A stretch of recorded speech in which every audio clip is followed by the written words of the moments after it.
성도 여러분 안녕하십니까? 2023년 9월 12일 화요 새벽 말씀 함께 나누겠습니다. 함께 나누실 하나님 말씀은 열왕기상 4장 20절에서 34절까지입니다. 본문은 하나님께서 솔로몬에게 주신 약속의 성취에 대해 말씀하고 있습니다.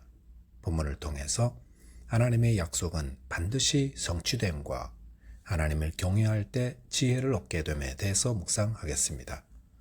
첫째 묵상할 내용은 하나님의 약속은 반드시 성취된다는 것입니다.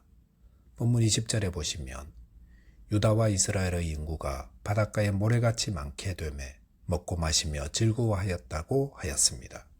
여기 보시면 이스라엘의 인구가 바닷가에 모래같이 많게 되었다 했습니다. 잠언 14장 28절에 보시면 백성이 많은 것은 왕의 영광이요 백성이 적은 것은 주권자의 패망이니라 라고 하였습니다. 나라가 번영하면 가장 먼저 백성이 많아지게 됩니다. 왜냐하면 왕이 선정을 베풀어 백성들의 삶이 풍요로워지기 때문입니다. 반면 왕이 무분별한 전쟁을 벌이면 무고한 백성들이 피를 흘리게 되면서 백성들이 해외로 떠나려 하기 때문에 백성이 적어지게 됩니다. 본문 24절에 보시면 솔로몬이 다스리던 때에 사방에 둘린 민족과 평화를 누렸다 했고 그 안에 백성들이 풍요로웠고 그 결과 인구가 증가했던 것입니다. 또한 이스라엘 백성들은 먹고 마시며 즐거워했다고 했습니다. 인구가 증가하면 가장 먼저 먹고 사는 것이 문제가 됩니다. 그런데 본문에 보시면 먹고 마시며 즐거워하였다고 했습니다. 백성이 많아지고 그 백성들이 먹고 사는 어려움이 없고 오히려 먹고 마시며 즐거워하는 것은 이스라엘 백성들이 솔로몬 때의 태평성대를 누렸다는 것입니다.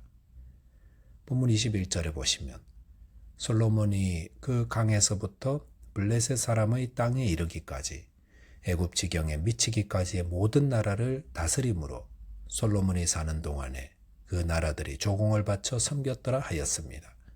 이것은 솔로몬 당시 이스라엘의 영토를 보여줍니다. 여기서 그 강은 이스라엘 북쪽 경계인 유브라데 강을 가리킵니다. 블레셋 사람의 땅이란 이스라엘의 서쪽 경계이며 지중해 연안을 말합니다. 애굽 지경이란 남쪽 경계입니다.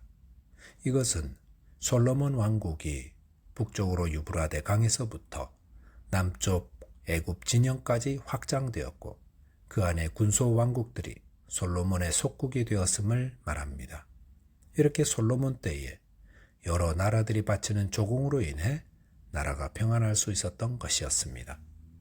그런데 국제사회라는 것이 그렇게 호락호락한 곳이 아닙니다. 아무리 뛰어난 왕이 나오더라도 주위 나라에서 제재를 가하기 때문에 일어서려 하다가도 무너지곤 하는 곳이 국제사회입니다. 그런데 솔로몬이 영토를 확대해 가는 동안 다른 강대국들은 무엇을 하고 있었습니까? 당시 역사를 살펴보면 애굽의 21대 왕조가 또 아수르 왕조가 모두 허약해 있었습니다. 그렇기 때문에 그런 국제 정세 속에서 이스라엘은 세력을 확대해 나갈 수 있었던 것입니다. 이처럼 솔로몬이 강대국들의 위협 없이 태평성대를 누리며 또한 나라의 영토 또한 커져나가게 할 수 있었던 이유는 어디 있었습니까? 그것은 하나님이 하신 것이었습니다. 열왕기상 3장 13절에 보시면 솔로몬이 기브온 산당에서 1000번제를 드린 후 그의 꿈에 나타나신 하나님은 내가 또 네가 구하지 아니한 부귀와 영광도 내게 주노니 내 평생의 왕들 중에 너와 같은 자가 없을 것이라 하였습니다. 그러면서 열왕기상 3장 14절에 보시면 네가 만일 내 아버지 다윗이 행한 같이 내 길로 행하며 내 법도와 명령을 지키면 내가 또 네 날을 길게 하리라 하였습니다. 하나님은 솔로몬에게 부귀와 영광을 주신다 했고 그의 날을 길게 하신다 했습니다. 그 말씀의 성취대로 하나님은 두 강대국인 애굽과 아수르를 허약하게 하시고 솔로몬으로 부귀영화를 누리게 하신 것이었습니다. 솔로몬의 시로 알려진 시편 72편 18절에 보시면 홀로 기이한 일들을 행하시는 여호와 하나님, 곧 이스라엘의 하나님을 찬송하며 라고 하였습니다. 솔로몬은 자신이 누리는 영광에 대해 그것은 기이한 일이라고 했습니다. 이해되지 않는 일입니다. 그것은 인위적으로 할 수 있는 일이 아니었습니다. 그것은 하나님이 하신 일입니다. 그래서 하나님을 찬송하였던 것입니다. 하나님은 약속하신 바를 이루시되 기이한 방법으로 이루어 가시는 분입니다. 저와 여러분이 하나님은 약속하신 바를 기이한 방법으로 성취케 하심을 믿고 하나님을 경외하는 자 되시기 바라겠습니다. 둘째로 묵상할 내용은 하나님을 경외할 때 지혜를 얻는다라는 것입니다. 본문 29절에 보시면 하나님이 솔로몬에게 지혜와 총명을 심히 많이 주시고 또 넓은 마음을 주시되 바닷가의 모래와 같이 하시니라고 하였습니다. 하나님은 솔로몬에게 지혜와 총명을 심히 많이 주신다 하셨습니다. 그것은 솔로몬이 기브온 산당에서 1000번제를 드린 후 꿈에 나타나신 하나님이 약속하신 바였습니다. 그 결과 솔로몬은 전무후무한 탁월한 지혜와 총명을 얻게 되었습니다. 그리고 넓은 마음도 주셨다 했습니다. 그것은 다양한 부문들에 대한 지식을 포함하는 지적 능력을 의미합니다. 본문 30절에 보시면 솔로몬의 지혜가 동쪽 모든 사람의 지혜와 애굽의 모든 지혜보다 뛰어난지라 라고 하였습니다. 여기서 동쪽이란 고대 문명의 발생지를 의미합니다. 문명을 일으키는 데는 얼마나 많은 지혜가 있었겠습니까? 그런데 하나님이 솔로몬에게 주신 지혜는 그 모든 것보다 뛰어나다 했습니다. 또한 애굽의 모든 지혜보다 뛰어나다 하였습니다. 애굽에서 만든 피라미드는 지금도 놀랄 정도입니다. 애굽은 기하학, 수학, 천문학, 점성학 등 과학적이고 물리적인 학문으로 뛰어났습니다. 그런데 솔로몬은 이들보다 더 뛰어난 지혜를 가졌다고 하였습니다. 본문 31절에 보시면 그는 모든 사람보다 지혜로워서 예스라 사람 에단과 마홀의 아들 헤만과 갈골과 다르다보다 나음으로 그의 이름이 사방 모든 나라에 들렸더라 라고 하였습니다. 여기 소개된 사람들은 당대에 가장 지혜롭다고 알려진 현인들이었다 할 수 있습니다. 그러나 이들 모두의 지혜는 솔로몬에 미치지 못했었습니다. 본문 32절에 보시면 그가 잠언 3000을 가지를 말하였고 그의 노래는 1005편이며 라고 하였습니다. 33절에 보시면 동물과 식물에 관해서도 논할 만큼 해박한 지식을 솔로몬은 소유했었습니다.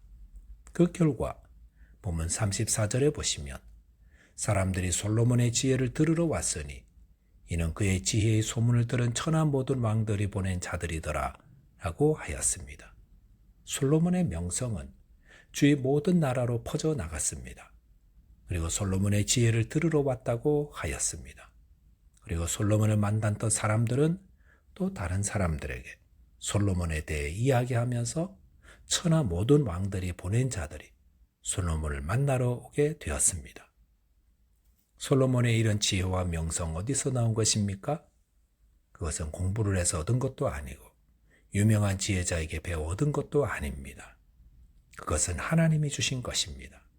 솔로몬이 왕이 된 후 자신에게 맡겨진 백성을 하나님 뜻대로 잘 다스릴 수 있도록 1000번제를 드리며 하나님께 나아가자 하나님이 그에게 지혜와 총명을 주셨던 것입니다.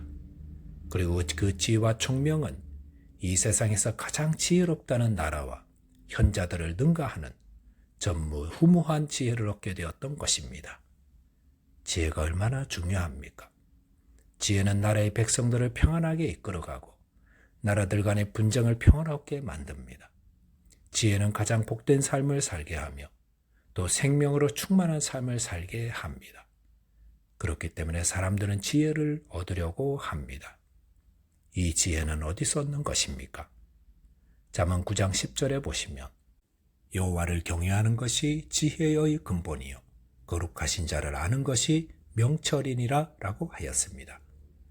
야고보서 1장 5절에 보시면 너희 중에 누구든지 지혜가 부족하거든 모든 사람에게 후히 주시고 꾸짖지 아니하시는 하나님께 구하라 그리하면 주시리라 하였습니다.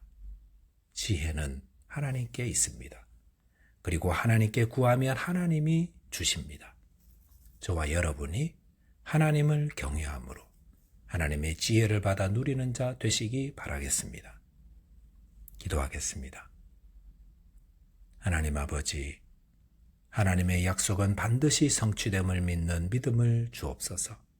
또한 하나님을 경외함으로 지혜를 받아 하나님께 영광 돌리는 자 되게 하여 주옵소서.